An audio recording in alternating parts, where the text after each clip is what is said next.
Influencing popular culture, politics, and everything in between. The local station takes you ringside as we discuss the crazy world that is professional wrestling. This is Going Ringside with the local station.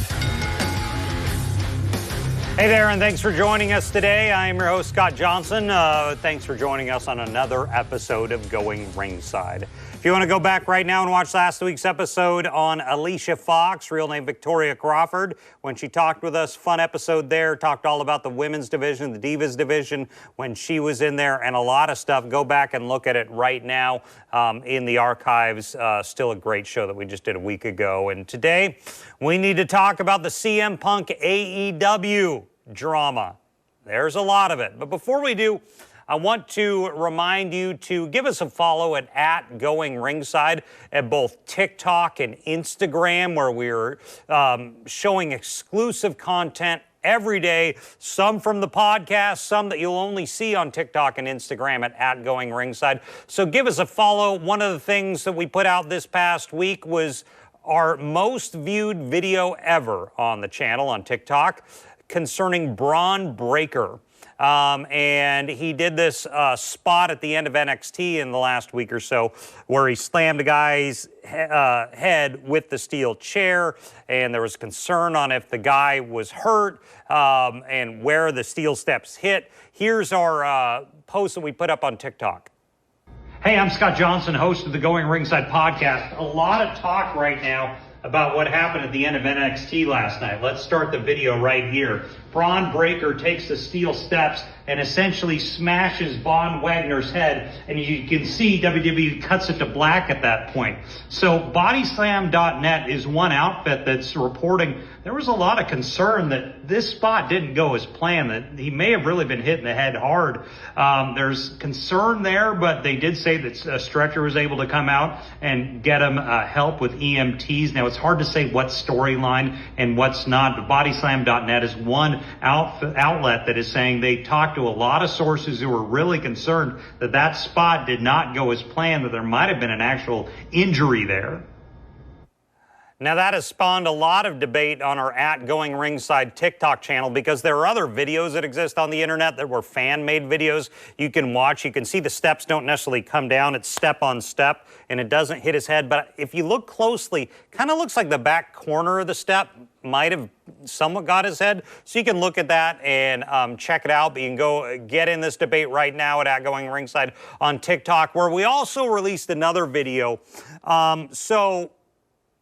Let's unpack the CM Punk incident. CM Punk was brought in 21 to AEW. Obviously, CM Punk has been a guy who has courted controversy everywhere he went. Obviously, he did a lot in WWE, really starting with the pipe bomb promo back in 2011, and was always a guy who did his own thing. He tried UFC for a while, and he was considered a guy who backstage may be a bit of a problem, may rile up the locker room. But AEW brings him in 2021. He goes on to win a couple world titles. He's in high-profile feuds. He's arguably the biggest name AEW ever signed. You could make the argument, is it Chris Jericho? Is it Sting or Bryan Danielson? Maybe Moxley to a point. But I think you could make a pretty healthy argument that CM Punk was their biggest name they ever signed. It was a big deal when Punk brought in because he had been out of wrestling for so long. So he comes in, has a lot of, big-time storylines, feuding with MJF and others, and eventually wins the world title a couple times. Problems arise in September of last year, September of 22. When he has an altercation with three guys who were essentially almost you could call founders of AEW alongside Tony Khan, the Elite, Kenny Omega, and the Young Bucks, the Jackson brothers. And they have an altercation backstage, a legit altercation, fight. There's a lot of debate on what exactly happened, but Tony Khan stepped up At the end of the day, Tony Khan did lengthy suspensions for 4 of his top stars, which was pretty impressive that he did it. I mean, CM Punk, arguably his biggest signee ever. Matt and Nick Jackson, as well as Kenny Omega, fixtures with the company who were kind of executive vice presidents, I believe was their title. They helped found start AEW with Tony Khan. The fact that he suspended them was pretty incredible because of how entrenched they were with AEW since its inception. But Tony Khan laid the hammer down. All 4 guys were gone for a while. They weren't gone forever. Eventually, after several months, Kenny Omega, the Young Bucks, they show back up. And then with a lot of debate, eventually they bring back CM Punk. And Punk comes back. And it's a big deal for them. Obviously, Punk is arguably their biggest name, as I said. So CM Punk comes back to the company, and it seems like things for a time are settled, and we're wondering if any of the real-life heat between the Elite and CM Punk will rear its ugly head again. But as the summer went on, we're building toward the biggest event ever for AEW. That would be All In at Wembley Stadium, 81,000 tickets. This is a huge business deal for AEW to accomplish the biggest wrestling crowd of all time, 81,000 people in Wembley Stadium. So, all eyes are on this event. It's a big deal for AEW. The wrestling world is watching this. And then after the event, we start hearing about the Jack Perry incident. Another guy who has been a fixture in AEW has been Jungle Boy Jack Perry. His last name is the most famous part of him because of his dad, Luke Perry. Luke Perry was on 90210 and a mainstream A-list star for many years in Hollywood. Jack Perry has been a fixture in AEW ever since as Jungle Boy. He's had a tag team run, he's had a singles run, and so I wouldn't say he's up there with the Elite, but as far as guys who have been there since the very beginning in AEW and have been a constant player with the company, I mean, you have the Elite, you have MJF, you have Jungle Boy Jack Perry. I would say really are some of your top ones who started in AEW mostly, did not you become famous like a Chris Jericho or a Sting in WWE or WCW and come over to AEW. They were built. They became famous names as AEW was built. I mean, Kenny Omega and the Young Bucks were already over. We understand that, but they've been fixtures in AEW. They weren't brought over from WWE. And so there's a backstage altercation with Jack Perry and CM Punk. Word starts to spread on social media around the world. And soon enough, it is like wildfire. It's all everyone's talking about. What happened backstage at All In with CM Punk and Jack Perry. So we're not sure what's going to happen here. It's a backstage fight. You know, Tony has suspended people before. Backstage fights happen in wrestling. So we weren't sure. And then I want to say it was a Saturday afternoon. I took note of the fact that it was a Saturday. It was before their live event they were going to have going on, but also a Saturday, maybe a slow news day. And sometimes if you want to get news out that you don't want to be discussed in the middle of the news cycle of the work week, you do it on a Saturday. I don't know if that applies to wrestling because wrestling is its own world. But as of right now, on that Saturday, AEW puts out a statement. CM Punk has been fired. This is a big blow to AEW. This is a shock to the wrestling world that AEW, arguably the secondary promotion, fired maybe the biggest star in the industry. And so we get the note, and within minutes on Going Ringside TikTok, we're announcing what has happened. Here's our announcement about the firing of CM Punk. Hey, I'm Scott Johnson, host of the Going Ringside podcast. Breaking news, CM Punk has been fired by AEW.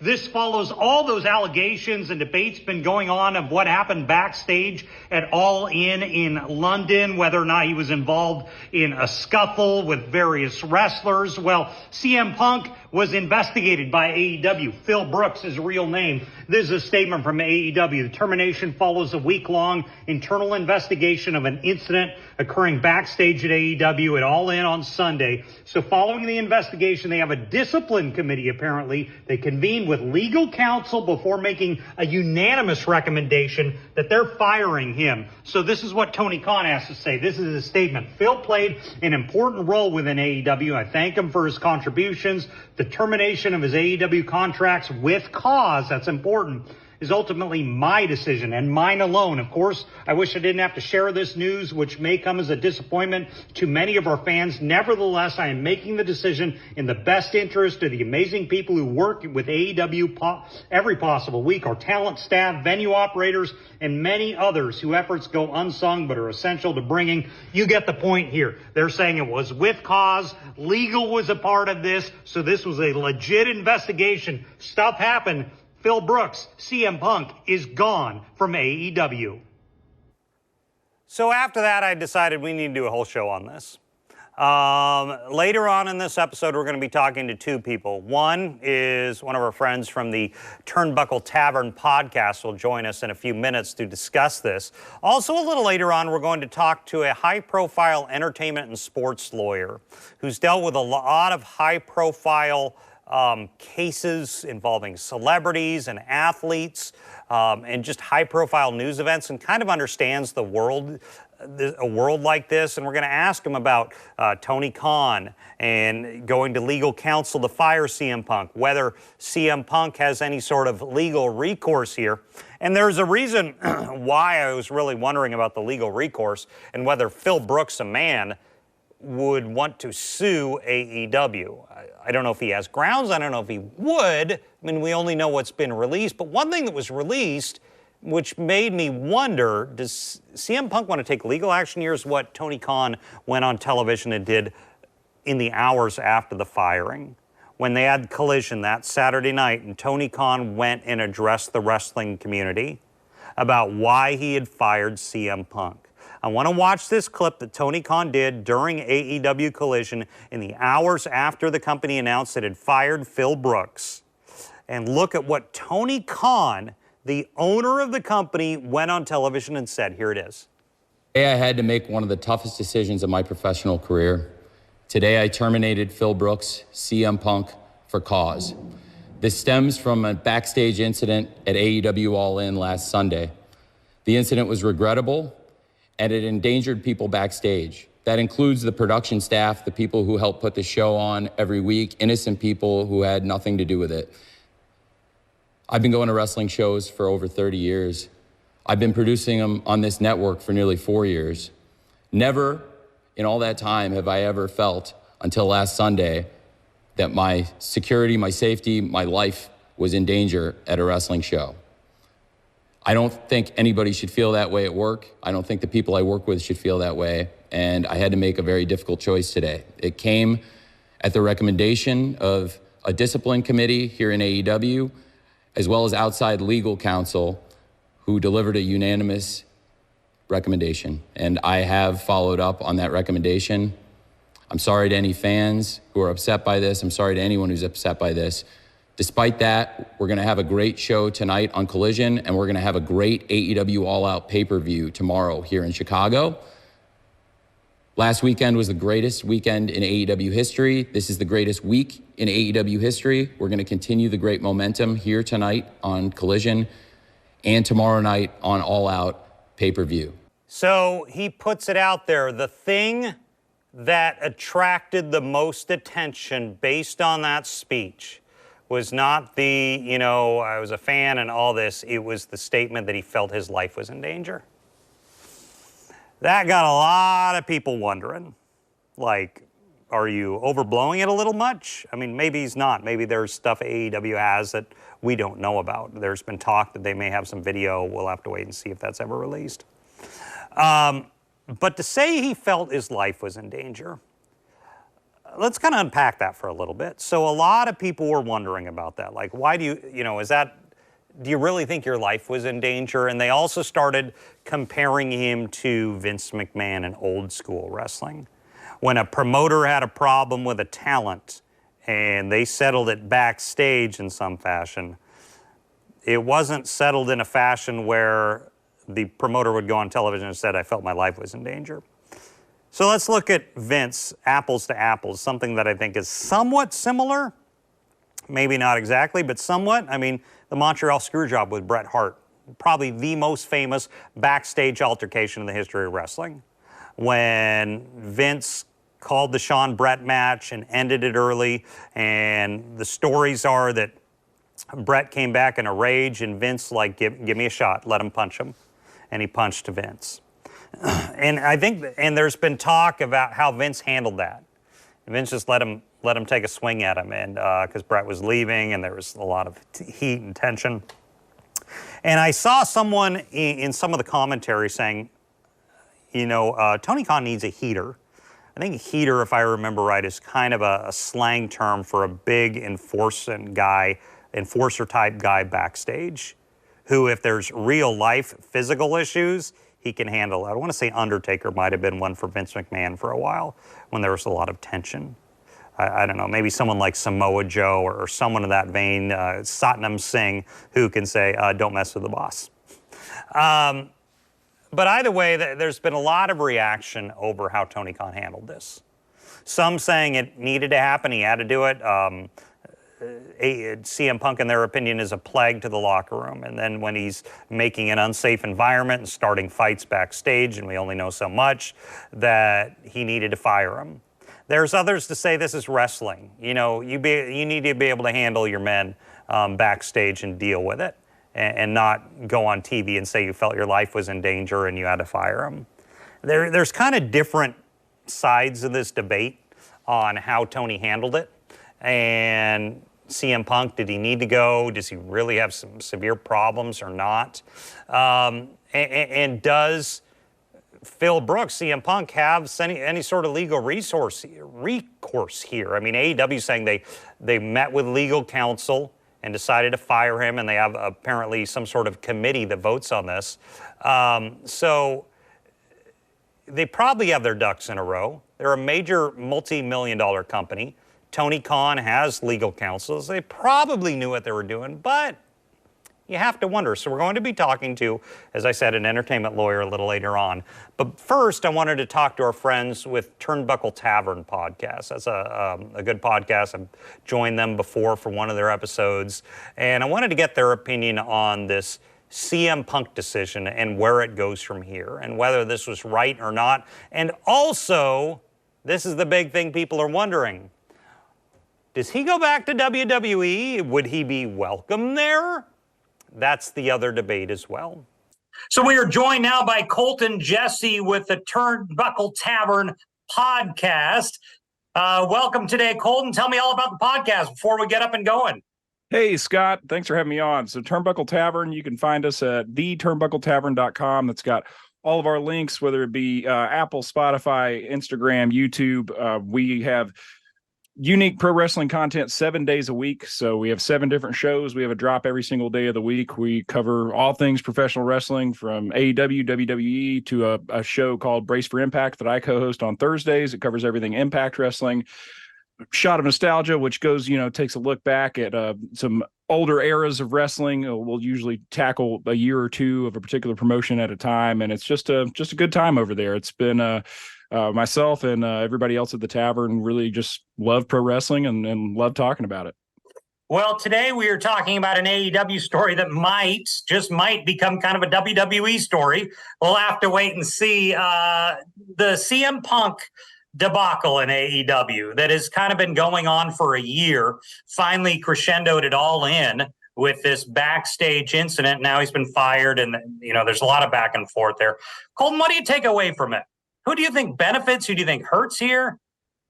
I mean, this has been quite a roller coaster. I'll come out and say I've been on all sides of the Punk situation since Brawl Out. I've been quite a roller coaster ride. I mean, when Brawl Out first happened, I remember watching the Scrum live. I thought it was all a work, and I was very excited. I was like, oh man, there's a lot of heat on this. This is going to be a great storyline. And then the news comes out that it was an actual physical altercation. He's gone until further notice. And, I said many times that if bringing Punk back without the payoff of a CM Punk FTR versus the Elite setup, I don't want him back at all if we're not going to get to that. Yeah. But then I was actually present in person at the United Center for his return for the first Collision. Pretty hard to not be kind of swept up in the emotion and energy of the crowd for that return. And I actually really liked what he had to say a lot more when he first came back and made the comment about, apologizing to the people who don't like him, saying, the only people softer than you are the wrestlers that you like. Spray painting the belt, very kind of an ode to Hogan and the NWO. I really enjoyed all that, and I'd gotten my hopes up again, thinking, you know what, maybe him coming back can work, even if we don't have this payoff directly. But let's back up to last, I think it was September, with the incident backstage with the Elite. I mean, there's been rumors of who was all involved, and obviously guys were put on a long-term suspension. Should CM Punk have been brought back in the first place, do you think, after that? I mean, every one of their uncles talking about what he's like backstage. Yeah. I mean, should they have brought him back, and the Elite while we're at it? I mean, in retrospect, maybe not. I was, like I said, when he first got let go and it sounded like nobody was going to be able to do business, then yeah, I would have said, don't bring him back at all. It's not worth it. Not worth the trouble. But that storyline could have been the best storyline. I mean, the best storylines are when you work yourself into a shoot, or when a little reality in a storyline is some of the best that we've seen in history. I mean, think about, Matt Hardy and Edge with real life, love triangle with Lita, but it was very entertaining TV. It's a shame still played to this day, like 15 plus years later. Yeah. It's a shame that nobody can do business. That I think is my biggest takeaway and frustration with this situation is, I understand that it's a testosterone-filled, egocentric business. But man, just think about the money that could have been made if we all could have put aside our look at Brett and Sean. They still did business as much as they hated each other backstage. Exactly. So I'm pretty disappointed that I'm interested. There's a lot of questions I have after this situation. I think it's good that he's gone because obviously it seems like AEW locker room inmates are running the asylum a little bit. I think it's a good thing that Tony Khan has decided to finally take a stand, draw a line in the sand, and make a bit of a sacrificial lamb out of CM Punk. And for as far as we know, Jack Perry as well. He's suspended indefinitely. So I'm sure we'll see Jack Perry come back eventually, but there's no timeline on that. So hats off to Tony Khan. Let's back up to, I think it was one of the shows a couple of weeks ago where Tony Khan goes on, addresses the fan base and says he thought his life was in danger. Tony Khan's taking a lot of heat for that. Like he's overtly putting himself out there. Think that was a good move or not?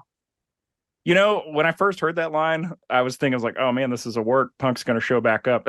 But that's not looking like the case at this point. So, I don't know. I don't think it's necessarily a good or a bad move. Tony, as much as I love the product that he's given me, he is not the most camera ready promoter that we've seen in wrestling history. I mean, and that's not fair to him. I mean, he's dealing with Vince, Paulie, and Bischoff, who are all just by nature just good on camera.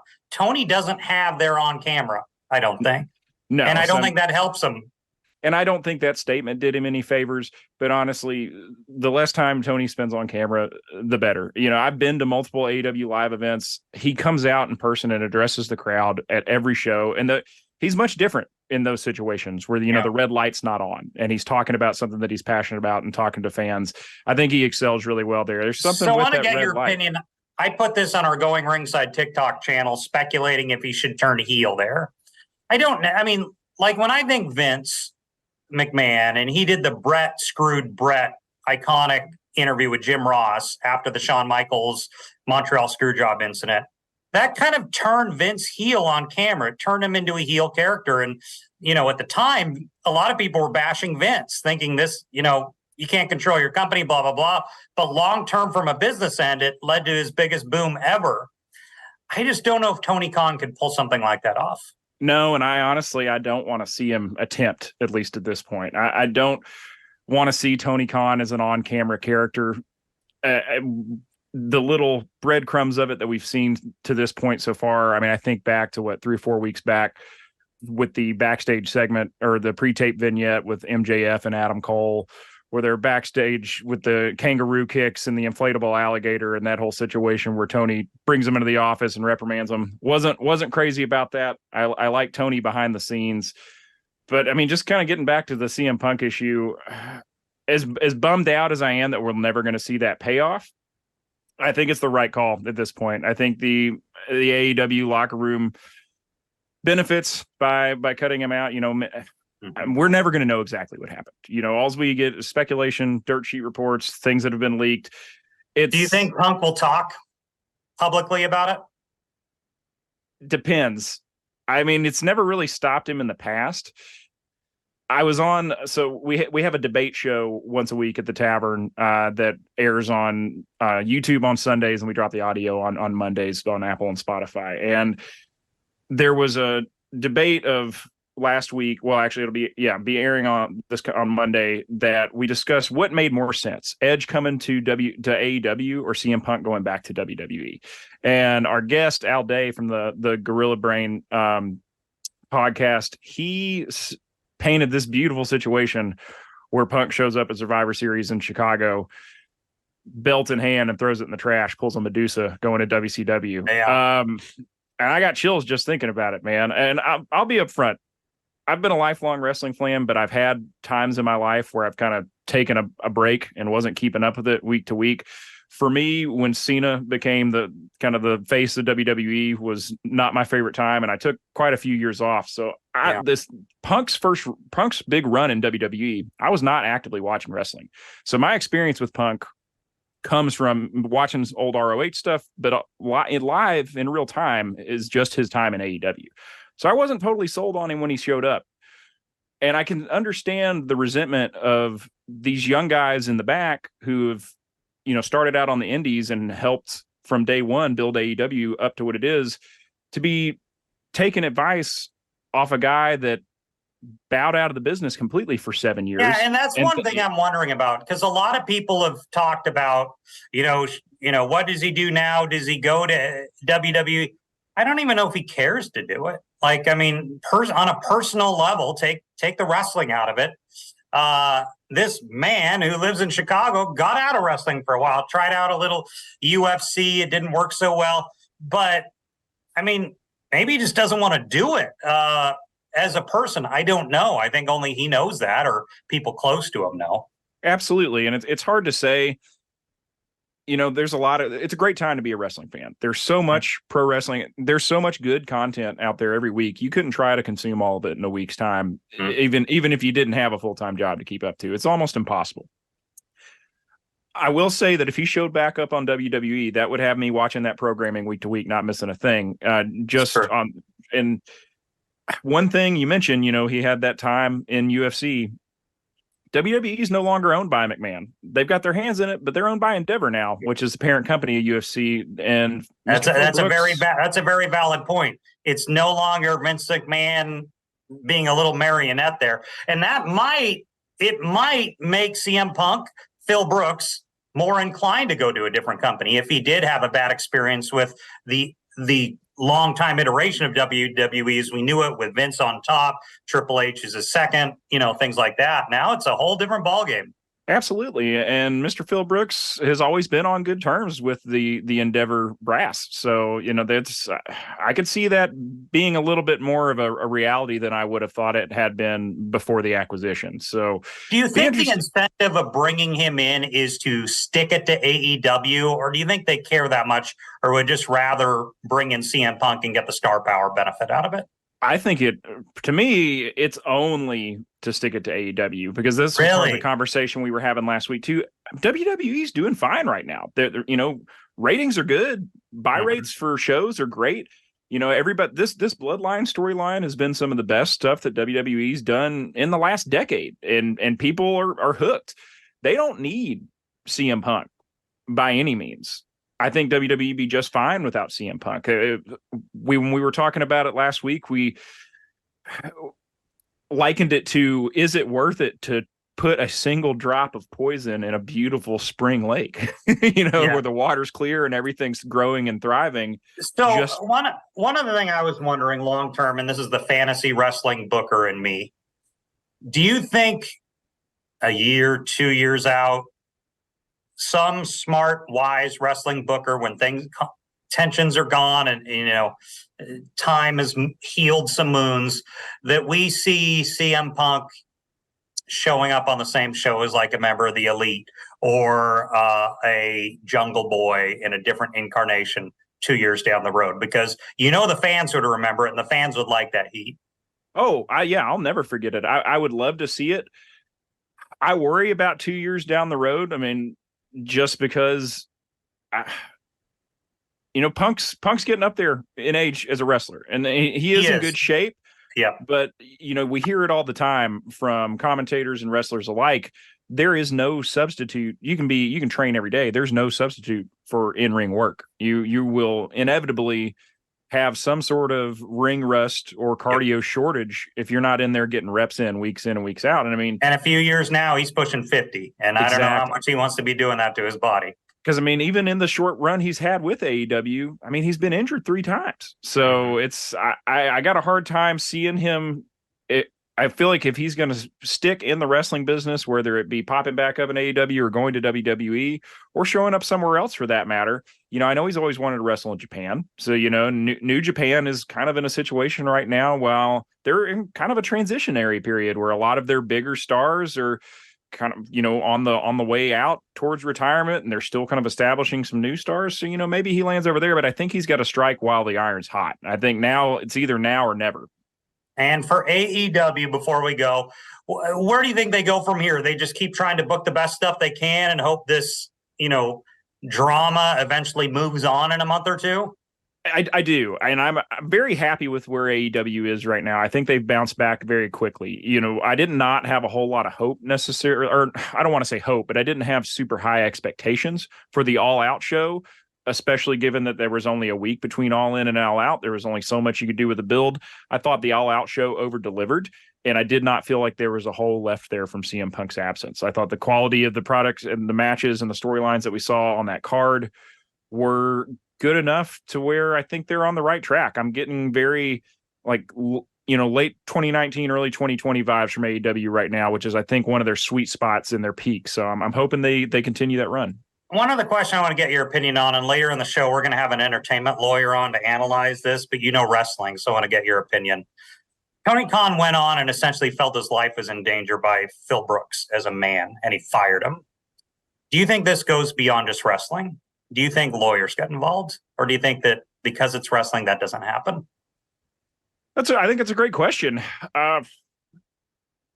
I think maybe at this point, it's not too far out of the realm of possibility to say that lawyers got involved, because the lawyers have already been involved, obviously. Depending on what you believe from what we've heard. Punk said that he's tried to reach out to the Elite, and the Elite are responding. The Elite aren't responding to him. Lawyers are responding to him, saying, quit trying to contact us. So I'd say at this point, we've already had issues with him. We had a backstage incident that involved multiple wrestlers, involved Brody King injuring his hand as a response to it at the biggest event with the biggest crowd in pro wrestling history across any promotion. I think at that point you have to play damage control and say, what is this guy worth? And I'll throw this out there. I think this was on wrestling Twitter somewhere. Someone said something along the lines, they were going old school, 70s, 80s, and saying, Tony Khan needs, I think they called it a heater.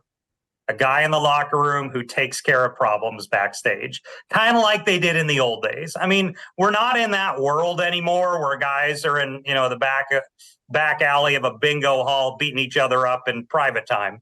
I mean, I don't know that works anymore, but what do you think of that thought about Tony Khan needs kind of a real life enforcer backstage for when things like these keep happening? I don't think it would hurt, especially have somebody step up and be a little bit of a locker room leader or the judge overseeing the wrestling court. I think Undertaker was kind of like that, and during a lot of the mid-'90s drama. Yeah, as the reference that I've made there, that's nodding to Undertaker was overseeing wrestling court by any means, and you hear a lot of things where, Undertaker talks about the state of wrestling these days and how he'd rather it go back to when people were carrying knives and guns with them than just playing video games and getting their feelings hurt. So, I'll leave that where it is. But Sure. I think some kind of balance between the modern day and that type of backstage scenario is probably something that Tony could use.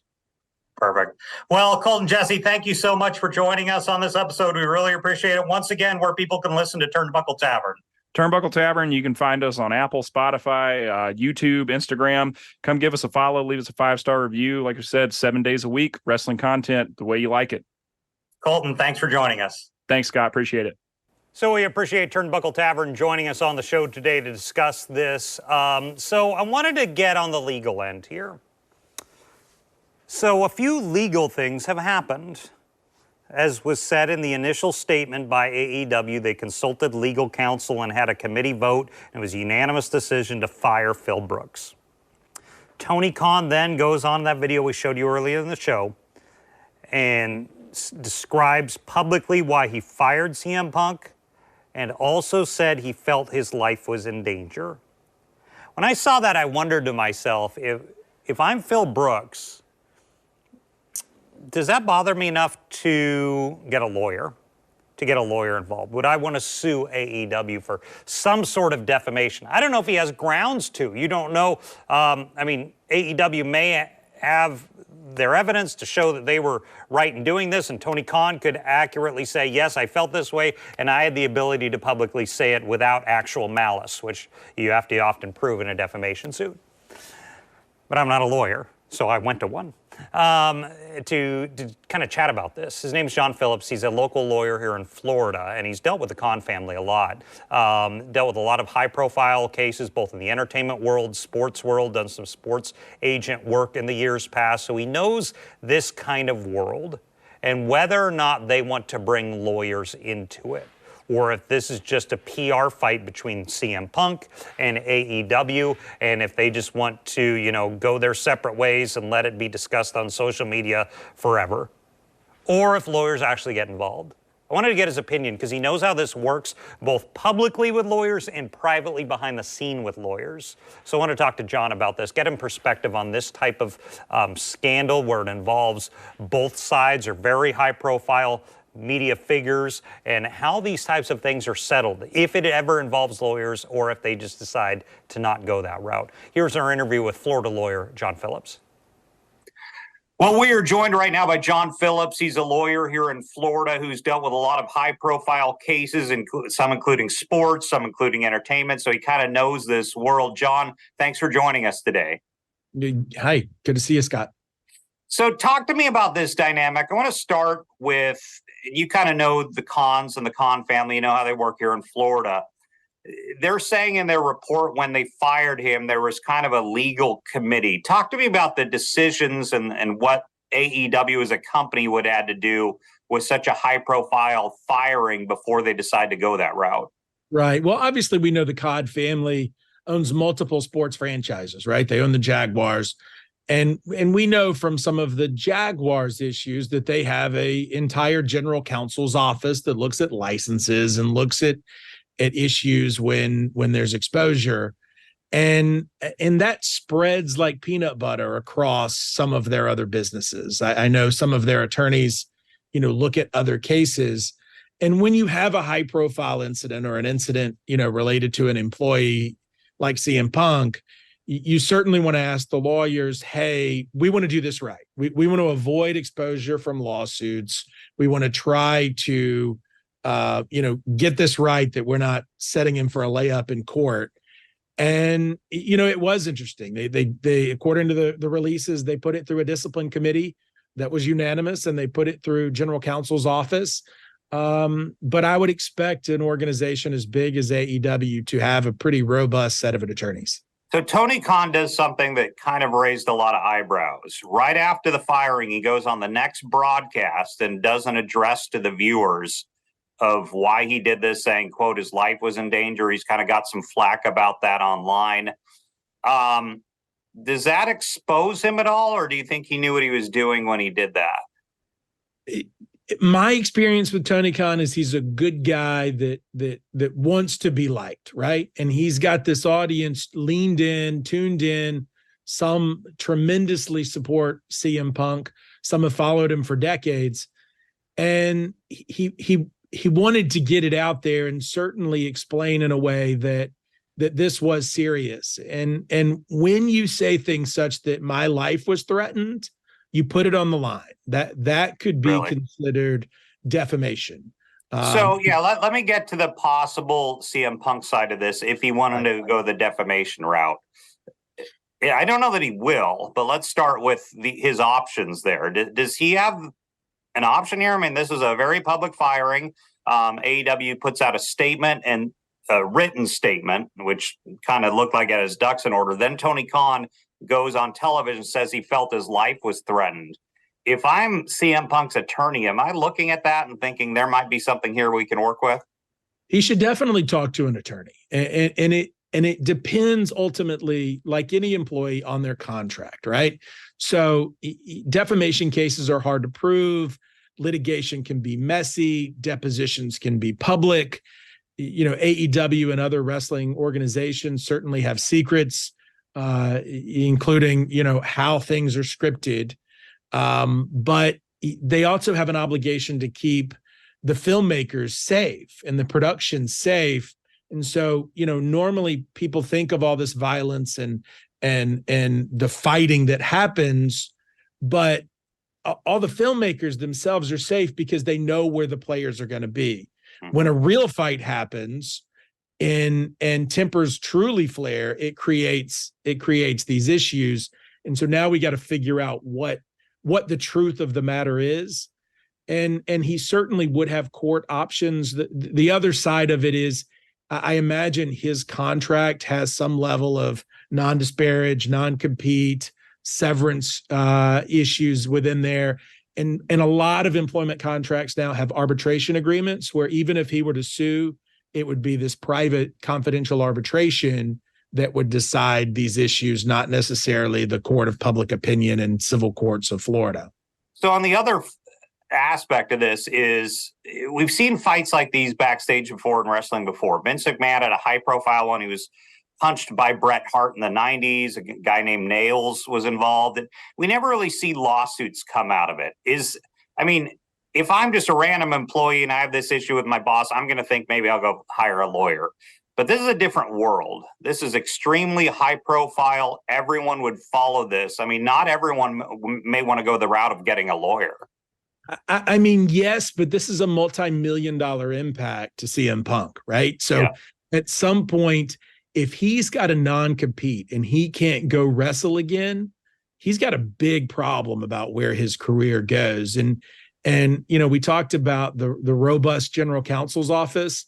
They also settle cases. And if they don't want, Tony Khan deposed and they don't want their PR machine to take a hit, oftentimes you see an early mediation or a meeting of the attorneys where, I've walked into rooms and walked out with satisfaction and nobody ever knew, and it's tied up in confidentiality, but with this one, people are going to be asking questions for weeks, months, if not, longer. Is it possible that there's things that probably AEW, but also CM Punk doesn't want in the public eye? If he goes the legal route, if there's video or testimony of some sort of fight backstage that does not look good for him, is that something he may want to avoid as well? Because that may come out in court. Look, no pun intended, this was a black eye for everybody. Certainly, I'm sure CM Punk would love to express, look, I'm sorry for what happened. Now, his lawyers would say, listen, don't make any apologies, don't admit anything. And the same goes for AEW. You just don't know. We weren't there, but there's so much involved that it's why people, I think, are largely quiet about it. And as the Eagles song goes or Don Henley song goes, lawyers will clean up the small details. Well, John Phillips, entertainment and sports lawyer based here in Florida. John, thanks for joining us today. Thank you. My pleasure. So he brought up a lot of interesting things that this could very easily be dealt with quietly if it does need to be legally dealt with. Lawyers would do this under the radar, and the fan base would never know that there was some sort of settlement. So that's possible. And what does CM Punk want to do from here? Our interesting perspective from Turnbuckle Tavern when they said that CM Punk might be a little more inclined to WWE because it's no longer WWE anymore. It's now this merged hybrid with Endeavor and UFC. And maybe his relationship is a little different with the new current board structure that once this merger is totally complete in days, if not weeks, that he'll be a little more inclined to say, yeah, I'd like to go back to WWE under the Endeavor ownership, because he did work with UFC for a while. So we'll have to see what happens with Punk. We'll have to see what happens with AEW. I mean, we don't know what's going to happen to Jungle Boy, Jack Perry, or others, what the general mood of the locker room is now that he's gone. It's something we'll be watching. Of course, we'll put updates on the @Going Ringside TikTok channel and Instagram channel as they come in. That's our effort to unpack the CM Punk AEW drama. It has certainly been one for the Jacksonville-based wrestling company trying to offload their highest profile wrestler. Thanks for joining us for another episode of Going Ringside. We'll see you back here next week. This has been Going Ringside with The Local Station, brought to you every Wednesday on your favorite podcast player, on News4 Jax Plus, as well as the News4 Jax YouTube channel.